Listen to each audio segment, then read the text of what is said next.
तर बघा आता इथं आपल्याला प्रॉब्लेम दिलेला आहे, find dy by dx of dy by dx if y equals to cos of 5x. ठीक आहे. मग आता इथं गिवन फंक्शन काय आहे, y equals to cos of 5x. ठीक आहे.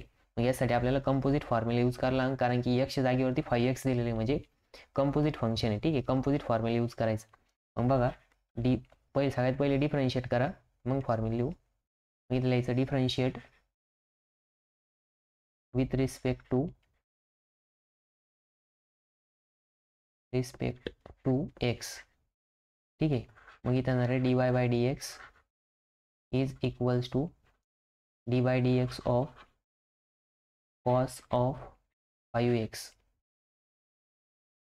ठीक आहे. cos of 5x. मग इथं येणार. ठीक आहे. मग आता बघा कंपोजिट फॉर्म्युला यूज करायचं. कंपोजिट फॉर्म्युला काय आहे की dy by dx of cos of f of x. cos of f of x आहे. ठीक आहे.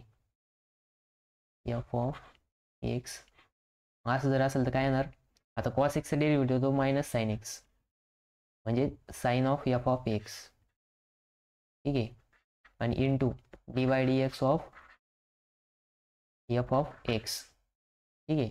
मग याच्यानुसार काय होणार, इथे येणार आहे dy by dx is equals to minus sine x, म्हणजेच minus sine of f of x. ठीक आहे. Into dy by dx of 5x. ठीक आहे. मग इथं काय येणार आहे minus sine of f of x into, आता हा जो 5x आहे, 5x म्हणजे काय कॉन्स्टंट आहे, म्हणजे याचा डेरिव्हेटिव्ह येणार आहे फक्त 5. ठीक आहे. याचा डेरिव्हेटिव्ह काय फक्त 5 येणार आहे. ठीक आहे.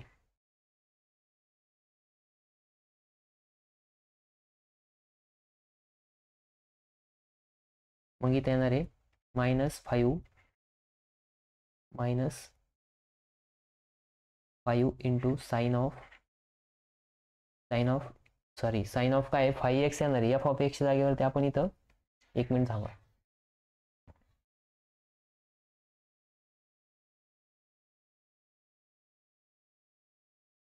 मग बघा इथं येणार आहे या फॉर्म्युल्यानुसार dy by dx is equals to, आता बघा cos x चा डेरिव्हेटिव्ह मायनस साइन एक्स, मग मायनस साइन ऑफ 5x.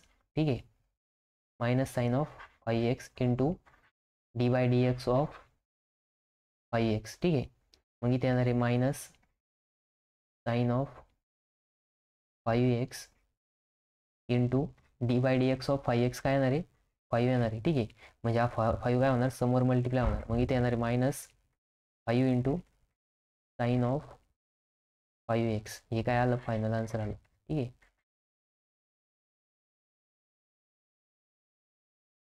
ठीक आहे. म्हणजे काय आहे की आपल्याला कंपोजिट फॉर्म्युला यूज करायचा होता. ठीक आहे. मग